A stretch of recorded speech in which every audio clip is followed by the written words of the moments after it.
شكرا يا ربي شكرا هديت قلبي شكرا نورت دربي شكرا شكرا يا رب আলহামদুলিল্লাহ ওয়াসসালাতু ওয়াসসালামু আলা রাসূলিল্লাহ। চামড়ার মোজায় নামাজ পড়া।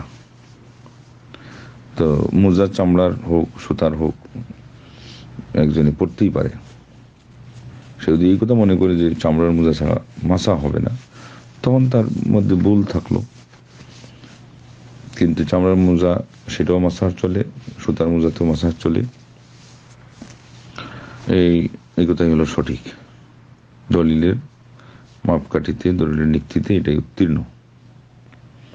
এবং এটার নিয়ম হলো অজু সুসম্পন্ন করে পা ধোয়া সহ সবগুলো শেষ করার পরে যখন মোজা পরবে তখন থেকে নিয়েই নয়, বরং এরপরে যখন প্রথমবার মাসা করবে, মানে আবার যখন অজু করতে হবে যে কোনো কারণে অজু ভঙ্গ হওয়ার পরে, তো ওই মাসাহ থেকে নিয়ে 24 ঘন্টা বাড়িতে থাকা অবস্থায়, আর আরও 2-24 যোগ দিয়ে 72 ঘন্টা সফরে, সে এর ভিতরে যতক্ষণই আবার মোজা অজু করবে তখন মোজা না খুলেই এর উপর মাসাহ করতে পারবে।